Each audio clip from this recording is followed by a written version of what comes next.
സ്മരണ സഭയോട് ദൈവം പറയുക, അന്ത്യത്തോളം വിശ്വസ്തനായിരിക്കും, ഉറച്ച നിൽക്കുന്ന, കോൺസ്റ്റന്റ് ആയിരിക്കുന്ന, സത്യസന്ധമായിരിക്കുന്നത്, വിഷയങ്ങളും പ്രശ്നങ്ങളും വരുമ്പോൾ ആടി അലയാത്തവരായി, അൺവൈവറിംഗ് ആയി, കോൺസ്റ്റന്റ് ആയി, റെസല്യൂട്ട് ആയി നിൽക്കുന്ന ഒരു സ്വഭാവ സവിശേഷതയാണ് വിശ്വസ്തത. അത് ദൈവരാജ്യത്തിന് വലിയൊരു മൂല്യമാണ്, വലിയ ഒരു നിധിയാണ്. അതാണ് ഉന്നതിയിലേക്കുള്ള, ഉയരങ്ങളിലേക്കുള്ള, മാന്യതകളിലേക്കുള്ള ഒരു ദൈവത്തിന്റെ വഴി. Hallelujah. Faithfulness brings exaltation. Faithfulness brings promotion. Faithfulness brings increase. Faithfulness brings multiplication. Hallelujah.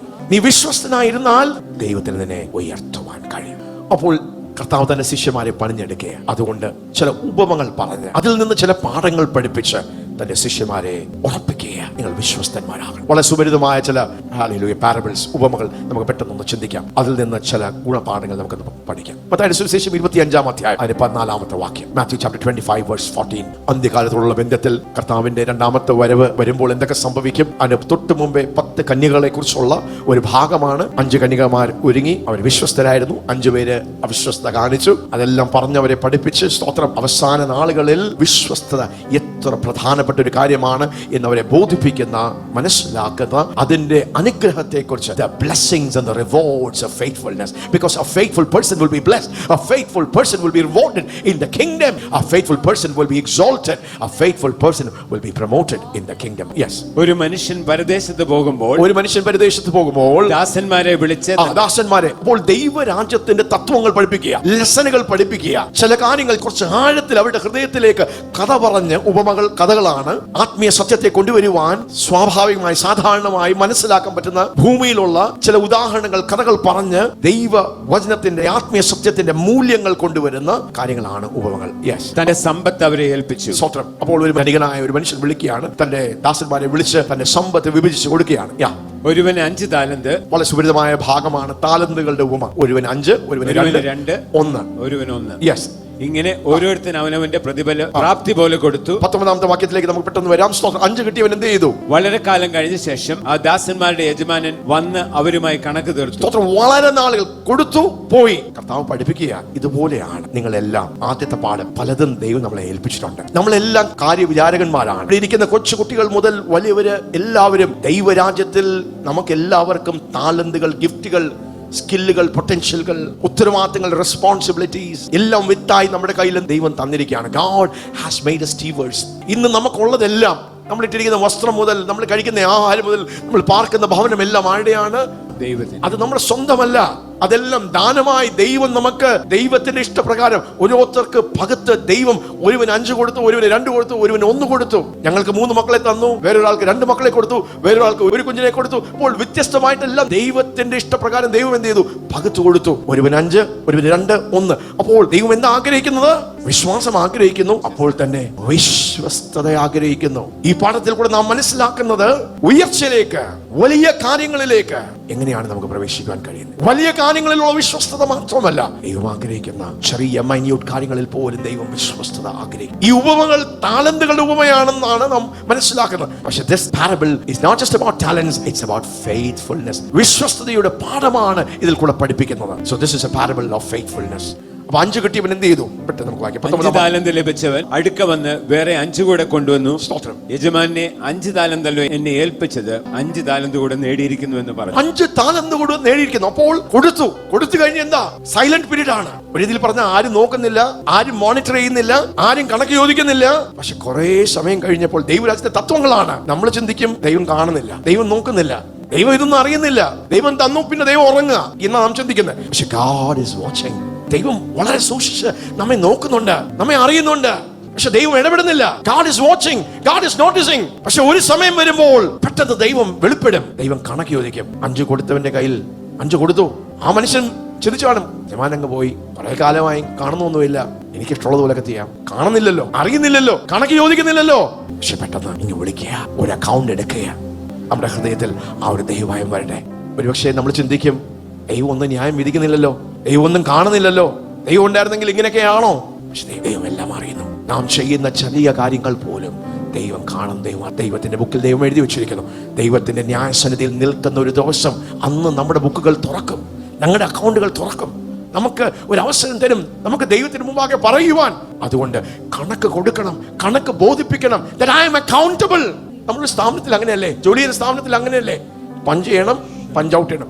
കുറച്ച് വലിയ സ്ഥാപനങ്ങളാണ്, സ്ട്രിക്റ്റ് ആയിട്ടുള്ള സ്ഥാപനങ്ങളാണെങ്കിൽ നമുക്ക് ഇഷ്ടമുള്ളതുപോലെ നമുക്കൊരു ജോലി സ്ഥലത്ത് കയറി ചെല്ലാൻ പറ്റുമോ? 9 മണിക്കാണ് നമ്മൾ ഒരു ജോലി സ്ഥലത്ത് പറഞ്ഞാൽ 9:10 പകുതി സാലറി കട്ട്. ആരോട് വഴക്കുണ്ടാക്കും? ഇല്ല.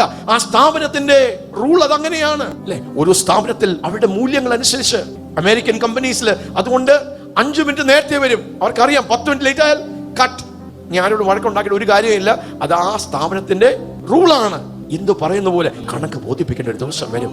എനിക്ക് കിട്ടിയതിനെല്ലാം ഞാൻ കണക്ക് ബോധിപ്പിക്കണം. എന്റെ സമയം കൊണ്ട് ഞാൻ എന്ത് ചെയ്തു, എനിക്ക് തന്ന കൃപ കൊണ്ട് എന്ത് ചെയ്തു, എനിക്ക് തന്ന താലന്തുകൾ കൊണ്ട് എന്ത് ചെയ്തു, എനിക്ക് തന്ന പൈസ കൊണ്ട് ഞാൻ എന്ത് ചെയ്തു, എന്റെ മക്കളെ കൊണ്ട് ഞാൻ എന്ത് ചെയ്തു, ഹല്ലേലൂയ, എനിക്ക് തന്ന സാധ്യതകൾ കൊണ്ട് ഞാൻ എന്ത് ചെയ്തു, what did I do with my opportunities? ഞാനൊരു കാര്യവിചാരകനാണ്, അങ്ങ് എന്നോട് കണക്ക് ചോദിക്കും എന്നൊരു വലിയ ബോധ്യത്തിൽ, ആ ഒരു മനസ്സിലാക്കലിൽ, ആ ഒരു ബോധ്യത്തോടെ എന്റെ ജീവിതം ഭയത്തോടും പറയലോട് ജീവിക്കുവാൻ കർത്താവേ കൃപ തരണമേ. The first lesson that Jesus was teaching his disciples, ശിഷ്യന്മാർക്ക് അത് പഠിപ്പിച്ചു കൊടുക്കുക. 5 കിട്ടിയവൻ 5 കൂടി വ്യാപാരം ചെയ്തു. മിടുക്കനായിരുന്നു അവൻ അല്ലേ? തനിക്ക് അറിയാവുന്ന രീതിയിൽ അതിനെ വ്യാപാരം ചെയ്തു, അതിനെ വർദ്ധിപ്പിച്ചു. ദൈവരാജ്യത്തിന്റെ പ്രോട്ടോകോൾ എന്താ? കിട്ടിയത് എന്ത് ചെയ്യണം? അത് കുഴിച്ചിടുകയല്ല, അത് വർദ്ധിപ്പിക്കണം. അല്പമേ ഉള്ളൂ, അല്പം വർദ്ധിപ്പിച്ചെടുക്കണം. ഹല്ലേലൂയ. അപ്പോൾ 21-ാമത്തെ വാക്യത്തിൽ എന്താണ്? അതിന് യജമാനൻ, നന്ന് നല്ലവനും വിശ്വസ്തനുമായ ദാസനെ, നീ അല്പത്തിൽ വിശ്വസ്തനായിരുന്നു, ഞാൻ നിന്നെ അധികത്തിന് വിചാരകനാക്കും. നല്ലവനും വിശ്വസ്തനുമായ ദാസനെ, വിശ്വസ്തൻ നിന്നെ ഏൽപ്പിച്ചതാ, നീ വിശ്വസ്തയോടെ അത് നല്ല രീതിയിൽ നീ വ്യാപാരം ചെയ്തു, നീ അത് കൈകാര്യം ചെയ്തു, നീ അത് ഉപയോഗിച്ചു. ഹല്ലേലൂയ. അതുകൊണ്ട് പിന്നെ എന്താ പറയുന്നേ? നല്ലവനും വിശ്വസ്തനുമായ ദാസനെ, നീ അല്പത്തിൽ വിശ്വസ്തനായി, നീ അല്പത്തിൽ, ചില സ്ഥലത്ത് പറഞ്ഞ നീ അത്യല്പത്തിൽ വിശ്വസ്തനായിരുന്നു, ഞാൻ നിന്നെ അധികത്തിന് വിചാരകനാക്കും, നിന്റെ യജമാനന്റെ സന്തോഷത്തിലേക്ക് പ്രവേശിക്ക എന്ന് അവനോട് പറഞ്ഞു. നാം പഠിക്കേണ്ട വലിയൊരു പാഠമാണ്. നാം എപ്പോഴും വലിയ കാര്യങ്ങളുടെ, നമുക്ക് പെട്ടെന്ന് വലുതാകണം, പെട്ടെന്ന് സ്തോത്രം, വലിയ കാര്യങ്ങൾ, we want to do great things. നമ്മുടെ സാധാരണ സ്വാഭാവികമായിട്ടുള്ള ജീവിതത്തിലും എന്താ, ചെറിയ കാര്യങ്ങളൊന്നും നമുക്ക് വേണ്ട, നമുക്ക് വലിയ കാര്യങ്ങൾ വേണം. ശുശ്രൂഷ, ആ മേഖല, ആത്മീയ മേഖല വരുമ്പോൾ നമുക്ക് ചെറിയ ശുശ്രൂഷ, നമുക്ക് വലുത് വേണം, വലുത് വേണം, വലുത് വേണം. ആ വലുതിന് വേണ്ടിയുള്ള ഓട്ടമാണ്. പക്ഷെ ഈ വലിയ കാര്യങ്ങൾ തുറക്കുന്നത്, വലിയ കാര്യങ്ങൾ നമ്മുടെ ജീവിതത്തിലേക്ക് വരുന്നത് നാം അല്പത്തിൽ വിശ്വസ്ത കാണിക്കുക. It's faithfulness in little things and small things. ചെറിയ കാര്യങ്ങളിൽ, വലിയ സിഗ്നിഫിക്കന്റ് അല്ലാത്ത കാര്യങ്ങളിൽ നാം വിശ്വസ്തത കാണിക്കുമ്പോഴാണ് നാം പോലും അറിയാതെ ദൈവം നമ്മെ വലിയ കാര്യങ്ങളിലേക്ക് നമ്മെ അപ്ഗ്രേഡ് ചെയ്യുന്നത്. It's the little things that open doors for the big things. വലിയ കാര്യമാണെങ്കിൽ ഞാൻ ഉണ്ട്, വലിയ കാര്യമാണെങ്കിൽ ഞാൻ വിശ്വസ്തനായിരിക്കും. ജനം ഓടുകയാ.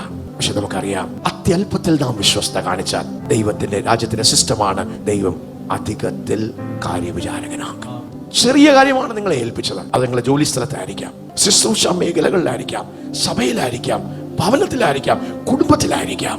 നിങ്ങളുടെ അപ്പനും അമ്മയും നിങ്ങളെ നോക്കുന്നുണ്ട്. നിങ്ങളുടെ വിശ്വസ്തത അനുസരിച്ച് അവർ നിങ്ങളെ മാനിക്കും. പക്ഷെ നിങ്ങളെ കാണുന്ന, നിങ്ങളെ രഹസ്യത്തിൽ കാണുന്ന, നിങ്ങളുടെ പ്രൈവറ്റ് ലൈഫ് കാണുന്ന, അവരുടെ വിശ്വസ്ത പുലർത്തുന്ന ഒരു ദൈവം നിങ്ങളെ വാച്ച് ചെയ്യുന്നുണ്ട്. ദാവീദിന്റെ ജീവിതം ഒന്ന് എടുത്തു നോക്കിയേ. സഹോദരന്മാരെല്ലാം പട്ടാളത്തിലാണ്, വലിയ ഗ്ലാമറുള്ള സൗൾ രാജാവിന്റെ വലിയ പട്ടാളത്തിൽ, വലിയ കോട്ടുകളും വലിയ ഡ്രസ്സുകളൊക്കെ ഇട്ടുകൊണ്ട് അവർ പട്ടാളത്തിന്റെ ഫോർഫ്രണ്ടിലാണ് നിൽക്കുന്നത്. പക്ഷെ ദാവീദ് എവിടെയാ? അപ്പോഴെന്താ ദാവീദിനെ ഏൽപ്പിച്ചത്? സ്മോൾ തിങ്സ്, ചെറിയ കാര്യം. മോനെ, നീ ഒരു കാര്യം ചെയ്യും, ആടുകളെല്ലാം കൂടെ റെഡിയാക്കി ആടുകളെ മേയ്ക്കുക. അതിന് വലിയ ഗ്ലാമർ ഇല്ല, അവിടെ ഭയങ്കര എന്താ സ്മെല്ലാ, ഭയങ്കര വിഷയമാണ്. അതിനെ ക്ലീൻ ആക്കണം, അങ്ങോട്ട് കൊണ്ടുപോകണം, മേയിക്കണം, പിന്നെ തിരിച്ചു കൊണ്ടുവരണം. അതിനകത്ത് എന്താ ഇത്ര ത്രില്ലുള്ളത്? പക്ഷെ ദാവീദ് അപ്പനേൽപ്പിച്ച ചെറിയ കാര്യങ്ങളിൽ വിശ്വസ്തനായാണ്. കരടി വന്നപ്പോൾ, സിംഹം വന്നപ്പോൾ ഒക്കെ എന്ത് ചെയ്തു? ആടുകൾക്ക് വേണ്ടി ജീവൻ പോലും കൊടുക്കുവാനുള്ള ഒരു വിശ്വസ്തത ദാവീദ് കാണിച്ചു. തനിക്ക് കിട്ടിയ സമയത്തോട് ദൈവത്തോട് ഭയങ്കരമായി ദൈവത്തോട് കണക്ട് ചെയ്തു. ആ സമയങ്ങളിൽ പരാതിപ്പെട്ട്, എനിക്ക് പോകാൻ പറ്റിയില്ലല്ലോ, എന്നെ ഇവിടെ പിടിച്ചിരുത്തിയല്ലോ, എനിക്കിതൊന്നും തന്നില്ലല്ലോ, എന്നെ അങ്ങോട്ട് അയച്ചില്ലല്ലോ, ഉറപ്പില്ല. അപ്പൻ ബാക്കിയുള്ളവരെല്ലാം പ്രൊമോട്ട് ചെയ്തു, എന്നെ ഇവിടെ പിടിച്ചിരുത്തി ഈ ആളുകളുമായിട്ട്. എന്തൊരപ്പനായത്! ആളുകളെ നോക്കുമ്പോൾ വിശ്വസ്തയോടെ തന്റെ ജീവൻ പോലും കൊടുത്ത് ആ ചെറിയ കാര്യങ്ങളിൽ താൻ വിശ്വസ്തനായിരുന്നു, കൃത്യനിഷ്ഠയുള്ളവനായിരുന്നു. ആ ഹൃദയം കാണാമോ ദാവീദിന്റെ? അതിന്റെ മധ്യത്തിൽ ദൈവത്തെ നന്ദി പറയുവാനാണ്. ദൈവത്തോട് ഭയങ്കരമായി ആ കവണയൊക്കെ എറിഞ്ഞ് എന്ത് ചെയ്തു? ആരും കാണുന്നില്ല, സ്തോത്രം, തന്നെ എറിഞ്ഞ് പഠിച്ചു. മൂളപ്പാട്ടുകൾ പാടാൻ തുടങ്ങി, ദൈവത്തോട് കണക്ട് ചെയ്യാൻ തുടങ്ങി, സങ്കീർത്തനങ്ങൾ എഴുതാൻ തുടങ്ങി. 23-ാമത്തെ സങ്കീർത്തനം നമ്മുടെ ഹൃദയത്തിന് ഏറ്റവും ആസ്വാദകരമായ സങ്കീർത്തനം. യഹോവ എന്റെ ഇടയനാകുന്നു. ഇടനായ ദാവീദ് തന്റെ വിശ്വസ്ത കാരണം ദൈവം തന്നെ ഒരു രാജ്യത്തിന്റെ രാജാവാക്കി. Faithfulness promotes you in the kingdom. ഇന്ന് ജനം അഭിഷേകത്തിന് വേണ്ടി വലിയ കാര്യങ്ങൾക്ക് വേണ്ടി അങ്ങോട്ട് പോകുന്നു ഇങ്ങോട്ട് പോകുന്നു ഉപവസിക്കുന്നു, അതെല്ലാം നല്ലത് തന്നെ. But if you're unfaithful, അല്പകാര്യത്തിൽ അത്യല്പകാര്യത്തിൽ നിങ്ങൾ വിശ്വസ്തരാണെങ്കിൽ നിങ്ങൾ പോലും അറിയാതെ ദൈവം നിങ്ങൾക്ക് വേണ്ടി മേശ ഒരുക്കുകയാണ്. ഒരു ദിവസം അപ്പം വിളിക്കാം, മോനെ ഒരു കാര്യം ചെയ്യ് ദാവീദേ, നിന്നെ ചേട്ടന്മാർക്ക് നീ ആഹാരം കൊണ്ടുപോയി കൊടുക്കുക. അപ്പൻ എന്നെ കിട്ടിയോളോ ആഹാരം കൊണ്ടു കൊടുക്കാൻ? എനിക്കിതൊന്നും പറ്റത്തില്ല, എനിക്കിഷ്ടമല്ല, ചെറിയ കാര്യമല്ലേ. ആഹാരം കൊണ്ടുപോയി ചേട്ടന്മാർക്ക് കൊടുക്കാന്ന് പറയുമ്പോൾ അപ്പൻ ഒരു ചെറിയ കാര്യം പറഞ്ഞു, പക്ഷെ ദൈവം സെറ്റപ്പ് ഒരുക്കുകയായിരുന്നു. അപ്പ ഞാൻ കൊടുക്കാം, ഞാൻ കൊണ്ടുപോവാം, ഞാൻ പോവാം. ദാവീദിന്റെ സ്വപ്നത്തിൽ പോലും താൻ ചിന്തിച്ച് കാണത്തില്ല, തൻ്റെ അടുത്തൊരു പ്രൊമോഷന്റെ ഒരു സെറ്റപ്പ് ഒരുക്കിയിട്ടാണ് തൻ്റെ അപ്പനോട് ദൈവം ഇടപെട്ട് മോനെ അയക്കാൻ പറഞ്ഞത്. ഹല്ലേലൂയ. അവിടെ കയറി നിൽക്കുമ്പോഴാണ് അവസ്ഥകൾ മാറുന്നത്. Hallelujah. Faithfulness takes you from the secret place to the public place. നീ ആയിരിക്കുന്ന രഹസ്യത്തിൽ, നിന്റെ ഒബ്സ്ക്യൂരിറ്റിയിൽ, ആരും കാണാതെ, ഒരു കണ്ണും നിന്നെ കാണാതെ നീ തന്നെ ചെയ്യുന്ന, ആരും നിന്നെ അംഗീകരിക്കാതെ, ആരും നിന്നെ പുകഴ്ത്തി പറയാത്ത ആ സമയങ്ങളിൽ നീ ചെയ്യുന്ന, നീ അല്പത്തിൽ കാണിക്കുന്ന വിശ്വസ്തയാണ് നിനക്ക് വേണ്ടി ഫേവറിന്റെ വാതിലുകൾ തുറക്കുന്നത്. Faithfulness brings rewards. Faithfulness excels. Hallelujah. അത് ദൈവത്തിന്റെ ഒരു സിസ്റ്റമാണ്, ദൈവത്തിന്റെ ഒരു വഴിയാണ്. It's a pathway to greatness in God's kingdom. Faith can move mountains, but faithfulness makes you great in the kingdom. ലൂക്കോസിന്റെ സുവിശേഷം 19-ാം അധ്യായം, അവിടെയും ഈ ഉപമ തന്നെയാണ് പറഞ്ഞിരിക്കുന്നത്. സ്തോത്രം. അതിന്റെ 17-ാമത്തെ വാക്യം നമുക്കൊന്ന് വായിക്കാം. 17-ാമത്തെ വാക്യം. സ്തോത്രം. അവിടെ 10 കിട്ടിയവൻ 10 കൂടെ വർദ്ധിപ്പിച്ചു കൊണ്ടുവന്നപ്പോൾ എന്താണ് യജമാനൻ ആ മനുഷ്യനോട് പറഞ്ഞത്? Yes. And he said unto him, well thou good servant. അവനോട്, നന്നേ നല്ല ദാസനെ. 10 കിട്ടിയവൻ 10 കൂടെ വിശ്വസ്തയോട് വ്യാപാരം ചെയ്ത് യജമാനൻ ആഗ്രഹിച്ച രീതിയിൽ അതിനെ വ്യാപാരം ചെയ്തപ്പോൾ യജമാനൻ പറയുകയാ, നന്നേ നല്ല ദാസനെ, നന്ന് നല്ല ദാസനെ, നീ അത്യല്പത്തിൽ വിശ്വസ്തനായിരുന്നതുകൊണ്ട്. അത്യല്പത്തിൽ little things matters in life. നമ്മുടെ ജീവിതത്തിലെ ചെറിയ കാര്യങ്ങളിൽ നാം വിചാരിക്കും ചെറിയ ഒരു കാര്യമില്ല. അല്ല, ചെറിയ കാര്യങ്ങളാണ് നമുക്ക് വേണ്ടി വലിയ കാര്യങ്ങൾ ഒരുക്കുന്നത്. ചെറിയ ശുശ്രൂഷകളാണ് നമുക്ക് വേണ്ടി വലിയ ശുശ്രൂഷകൾ ഒരുക്കുന്നത്. ഹല്ലേലൂയ. ചെറിയ കാര്യങ്ങളായിരിക്കാം നിങ്ങളെ ഏൽപ്പിക്കുന്നത്, പക്ഷെ ചെറിയ കാര്യങ്ങൾ നാം വിശ്വസ്തത കാണിക്കുമ്പോൾ, ചെറിയ കാര്യങ്ങളിൽ ആരും കാണാത്തപ്പോൾ, ആരും ഒത്തിരി പുകഴ്ത്തി പറയാത്തപ്പോൾ, ആരുടെയും മാന്യത കിട്ടാത്തപ്പോൾ, ചെറിയ കാര്യങ്ങളിൽ പിന്നെ അവിടെ എന്താ പറഞ്ഞിരിക്കുന്നത്? 10 പട്ടണത്തിന് നീ വിശ്വസ്തനായതുകൊണ്ട് 10 പട്ടണത്തിന് അധികാരമുള്ളവനായിരിക്ക എന്ന് കൽപ്പിച്ചു. നിങ്ങൾക്കൊന്ന് ഓർത്ത് നോക്കി, ലെവല് മാറുന്ന കണ്ടില്ലേ? ദൈവരാജ്യത്തിൽ എപ്പോഴും അങ്ങനെയാ പ്രിയപ്പെട്ടവരെ. 10 താലന്തുകളായിരുന്നു. അപ്പോൾ അതൊരു കൂലിയാണ്, കുറച്ച് ദിവസം അധ്വാനിക്കുന്ന ഒരു കൂലിയാണ് 10 താലന്ത്. പക്ഷെ വിശ്വസ്തനെന്ന് കണ്ടു കഴിഞ്ഞാൽ എന്ത് ചെയ്യുന്നറിയാമോ?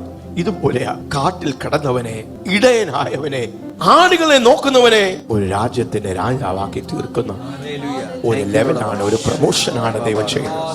ദൈവം ഉയർത്തുമ്പോൾ അതങ്ങനെ ഒരു ഉയർച്ചയാണ്. മനുഷ്യനെ ഉയർത്തിയാലും ഇത്രയ്ക്ക് ഉയർത്തുവാൻ കഴിയുകയുള്ളൂ. പക്ഷെ ദൈവം ഒരുവനെ ഉയർത്തിയാൽ, ദൈവം വിശ്വസ്തനെന്ന് കണ്ടാൽ ദൈവത്തിന് നമ്മെ ഉയർത്തുവാൻ, മാനിക്കുവാൻ, അനുഗ്രഹിക്കുവാൻ, വർദ്ധിപ്പിക്കുവാൻ ദൈവത്തിന് കഴിയും. അതുകൊണ്ട് നാം വിശ്വസ്തരായിരിക്കണം. 10 താലന്ത് കിട്ടിയവന് 10 പട്ടണത്തിന് മേൽ. ഒന്ന് ഓർത്ത് നോക്കിയേ, എത്ര ലെവലാ, എത്ര അപ്ഗ്രഡേഷനാണ്, എത്ര വലിയ രീതിയിലാണ് ആ വ്യക്തിയെ ദൈവം പ്രൊമോട്ട് ചെയ്തത്. പക്ഷെ 1 കിട്ടിയവൻ എന്താ ചെയ്തത്? 1 കിട്ടിയവൻ എന്ത് ചെയ്തു? അത് കുഴിച്ചിട്ട് നമുക്കറിയാം. അത് വ്യാപാരം ചെയ്തില്ല, അവൻ അവിശ്വസ്ത കാണിച്ചു. അവിശ്വസ്ത കാണിക്കാൻ കാരണം എന്താ? അവൻ യജമാനെ പറ്റി ഒരു തെറ്റിദ്ധാരണയായിരുന്നു. അതൊന്നും വായിക്കാം. 1 താലന്ത് ലഭിച്ചവനും അടുക്ക വന്നു, യജമാനെ നീ വിതയ്ക്കാത്തടത്ത് നിന്ന് കൊയ്യുകയും വിതരാത്തടത്ത് നിന്ന് ചേർക്കുകയും ചെയ്യുന്ന കഠിന മനുഷ്യൻ എന്ന് ഞാൻ അറിഞ്ഞു.